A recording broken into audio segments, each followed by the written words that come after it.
if you haven't heard about Anchor, it's the easiest way to make a podcast.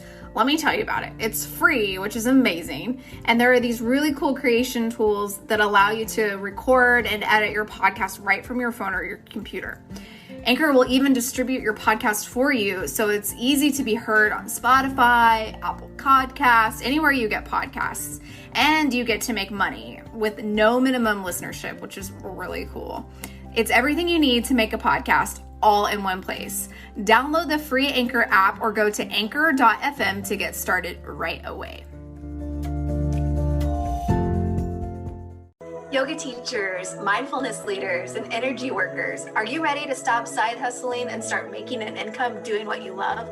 Welcome to the Marketing Off the Mat podcast. Every Tuesday and Thursday, we'll dive into conversations with successful creatives in wellness, business, marketing, and more to uncover practical methods to take you from A to B and have some fun along the way. My name is Jessica Cross, and I'm so excited to be here with you. Let's dive in. Hey everyone, welcome back to another episode. It's Jess and this is Marketing Off the Mat. Thanks for being here today. Today I have 5 tricks to grow your student base, and you can start implementing these things right away. They're not super crazy hard. They're not going to take a lot of time, especially if you build some strategy around it, and it's approachable. So let's dive in. Number 1, the first trick that you can use to grow your student base is something that you're like, Jess, you sound like a broken record, but know your ideal student. So we have to know whom we speak to. We must know who our ideal student is because we need our message to be refined and specific so it reaches them.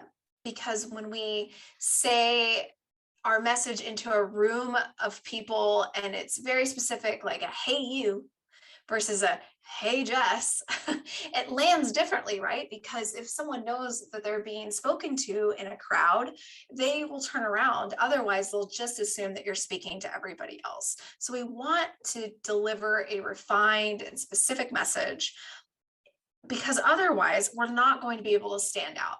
If you think about how we speak in the yoga world, a lot of the transformations or benefits that we use in our languaging and our marketing is stress relief or calm and relaxed. Well, why do they need stress relief, or what is it that would help them feel calm and relaxed in balance to whatever they're experiencing in their life? So start to think a bit more broadly and then narrow it down a bit, because we want to think about what is the emotional need that your ideal student needs to be served and how can you uniquely serve that to them. So we can't cut through the noise if we're not specific. So trick number 1, know your ideal student. We'll say that one over and over again, right? Okay, so trick number 2 is to identify and build your freebie. Now, we want to make sure that our freebie is something very valuable and specific to the ideal student that we mentioned in trick number 1. So our freebie can't just be a downloadable recorded Zoom class that we did on a random Saturday, because we need to tailor this freebie, or it's also called an opt-in or a lead gen. We need to tailor this freebie in a way that speaks specifically to our client. We need to make sure that it feels valuable and it provides a quick win or transformation by completing or receiving your freebie. So think about what that could be. It could be that you are recording a class, but the languaging and the marketing that you're using around this class is just beyond like free yoga class. It can be, a class specifically sequenced to balance the chakras, rejuvenate the body, and relax the mind. Just as a very basic example. And you can do better than I just did off the cuff. But think about what is valuable and specific that you could build as a freebie. And then once you have this freebie built, share it. Talk about it in your stories. Share it with anybody who happens to mention, hey, I would feel really great if I had a class about the chakras. I'm so interested in that. And you're like, actually, I have a free resource for you. It's so great. Let me send it to you.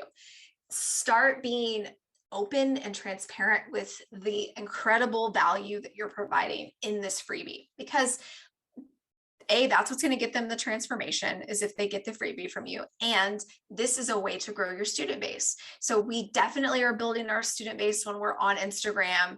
And we need to remember that another part of our community is also through email marketing. And as much as I love Instagram, I mean, if you follow me, if you listen to the podcast, obviously I feel like this is where my time is best spent as far as a social media platform. Of course, Facebook groups are great too, but Instagram is really where it's at in my mind. And I feel like it's a super valuable tool, especially with hashtags, all the video platforms, etc. So there's my Instagram spiel. But we want to make sure that we're also building our email list. So, and by virtue of you providing something free and highly valuable, your email list just grows. You don't need to worry about, well, my email list numbers are low. You want to make sure that you're qualifying people who are on your email list to be specific to your student base. So you can have a bunch of emails, but if none of these people are actually your ideal student, remember tip number one, it doesn't matter. They're not going to buy from you anyway. So we want to have a very specific freebie that qualifies the people that are on our email list as a separate student base to our Instagram or preferred social media. Okay. So number 3 of the tricks to grow your student base is to remember that you don't have to do this alone. You don't have to be all alone in your business. There are, I promise, complementary teachers who have a complementary audience, a similar message, or as I said, complementary message or teaching style to yours, that you guys could collaborate on an offering. I just did an episode on collaboration, so go back and listen to that for some more ideas. But just remember that there are a lot of wonderful resources and teachers all over the world that you can tap into, that you can send them a message and say, hey, I really like what you're doing. I would love to meet you and see how we can support one another. Maybe that's on, a podcast swap if you have a podcast, or just as a guest. Not even just say just as a guest. You could also maybe do a blog entry for one another, or you go live, or you teach a workshop together. There's just so many things, and in much more than the short list I just mentioned. But just remember that you don't have to do it alone, and there's a lot of benefits to collaborating. Okay, so the 5th trick to grow your student base, and this is a hard one for everybody, myself included. Be consistent in creating your content and share it. Be consistent with creating your content and be consistent with sharing it. So we have to be visible in order to build trust. So figure out where you're going to show up online. Is it on Instagram? Is it through your email marketing? Figure out a way that you're going to really commit. Maybe it's the both. And use this as a test in consistency. Can you go live once a week? Can you send a weekly newsletter email? Can you post every single day for 30 days and see if that consistency muscle begins to build? It's unfortunate, but we can't just hop up on Instagram, throw a post up, send out one email, and just hope and cross our fingers that we've built our audience, that we've built the trust that we're hoping for. This trust comes through consistency in showing our face, in sharing our energy, in showing the value and the transformation from working with us. That's where we need to remain consistent. So think about all the ways that you can show up. Think about what is sustainable for you and give it a try. Maybe I'll do a 30-day challenge soon about how we can show up consistently online. And then remember, you're helping yourself by creating this content because you can repurpose it. If you are like me and you're a podcaster, I could use this podcast episode or clips of this episode on Instagram. I may put it in a private Facebook group. I can share it on my newsletter. There's just so many ways that you can create one piece of content and repurpose. So think about that. When you're building this consistency muscle, you're helping yourself in the long run. So that is tip number 4. And tip number 5, our final tip for today.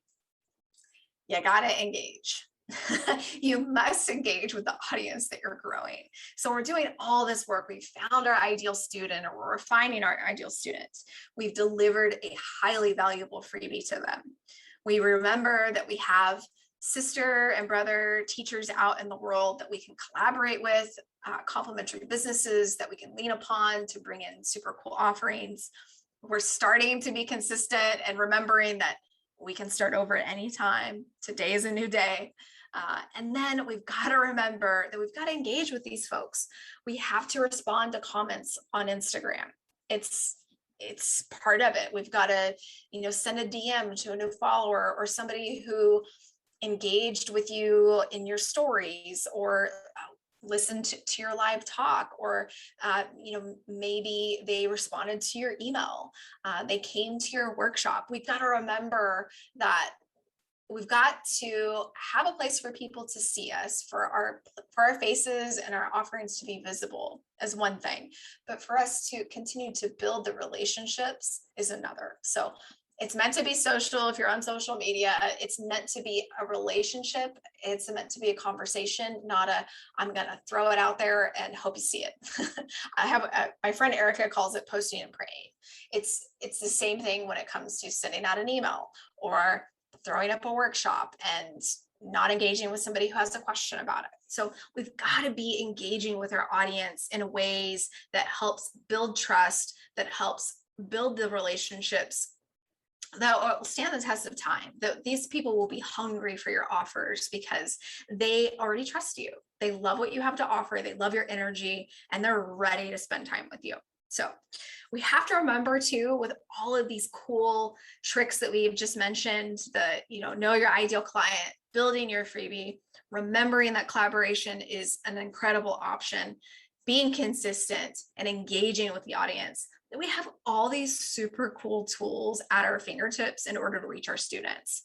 This is unlike any other time that we've lived in history. We have social media, we have email marketing, we have podcasting, among others. We have so many cool, neat tools that are directly on our phones or on our laptops, or at the end of a USB mic, that are available to us to use to reach our people. So use them. Try one, start building consistency, and start growing that student base so they're ready for your offers. That's all I have for you today. I hope that it was helpful. We'll see you on the next episode. Thanks for listening to the Marketing Off the Mat podcast. I love hanging with you as we figure this thing out together. Do you have an idea or something to share with me? Send me a DM on Instagram at jessicacross.co and let me know what's on your mind. I'd be so grateful if you shared this with someone who could use this episode. And if you get a chance, please rate, review, and subscribe on Apple Podcasts, Spotify, or wherever you get your podcasts. Catch you on the next episode. See ya.